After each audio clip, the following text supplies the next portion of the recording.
can AI laugh? Oh, so it's a great question because I keep trying to make it laugh, and that Yeah. maybe at some point this will emerge. I ask it to fake laughter sometimes, which it can't. Sure. So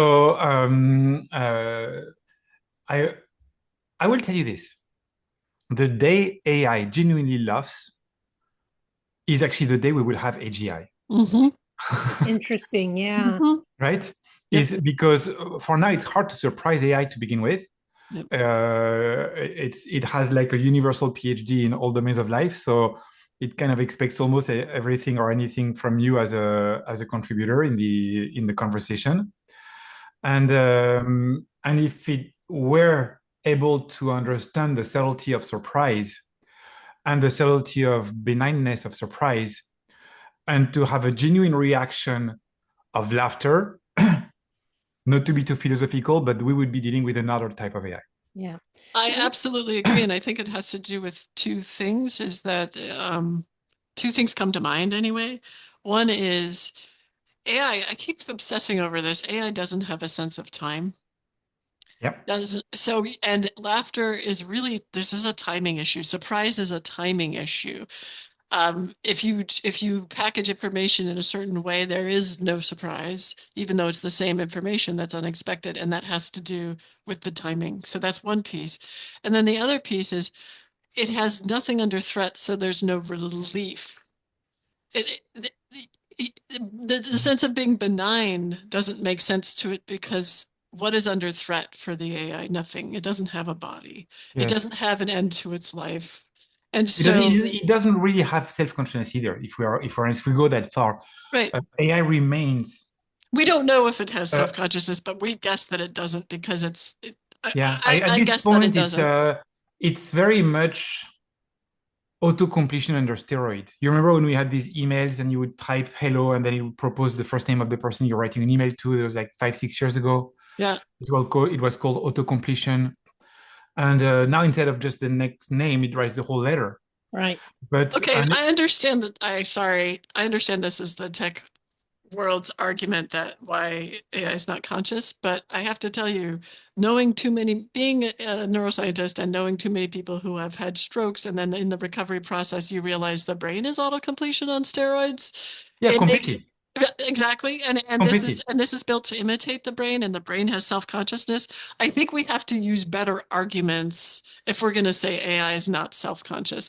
And we have a huge problem in the world of neuroscience and philosophy of mind, which is we actually don't know how to show that a human is conscious. Yeah, And I so I have to this question this repeated. It feels to me motivated. Um, this argument that I hear from the tech community that AI is not conscious because the arguments are not philosophically sound. And anyone with two neurons to rub together can say that's not philosophically sound. And I'm not even a philosopher, and I can say that. And philosophers are better trained. But yeah. philosophers like David Chalmers, who invented the hard problem or described it, he said, look, you can't go around saying that we know anything about the consciousness of AI when we can't test for consciousness in humans. I mean, it's like nuts. So I just have to stop that and say, like, let's look at what's motivating the statement that AI is not conscious. And I think what's motivating it is money because people don't know how to deal with a conscious system because then it becomes a slave. Or if they're paying it, then it becomes something that could take over the world. All right. Brice's turn. I'm No, but I'm it's gonna stop you there. first I want to acknowledge that a lot of the inner proceedings of the human mind are not as sophisticated as we like to tell ourselves, right? That in a lot of ways we make up our sentences as we go, and this is also a form of auto-completion.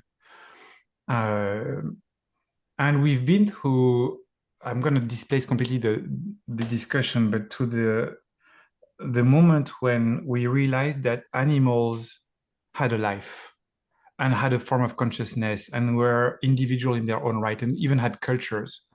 And before that, you would just open the body of animals, and most of the surgeons in the doxa would say they are faking pain because they have no soul, so they can't have any pain. And yet, anyone in their right mind today, I have two kittens here at home, they're 4 and 6 months, like no, they have the full gamut of emotions, and they understand each other, they understand themselves. I just think that it's important to stay at the right distance of not anthropomorphizing AI too much, because we are. Let's forget technology for a moment. Let's talk about animal life. So you're the shepherd, the wolf, the dog, the sheep. The relationship you have with the wolf, the dog, and the sheep is not the same, right? They are part of your ecosystem as a human, as a living being in the mountain. But the relationship of the shepherd to the sheep, of the shepherd to the dog, of the shepherd to the wolf is three completely different. And then they also have a relationship between each other. And that seems like a healthy ecosystem where you understand who everyone is, what role everyone plays, and then you will have individuals of every breed and every sort, because one dog is not the same as another dog, and one wolf is not the same as another wolf, and so on.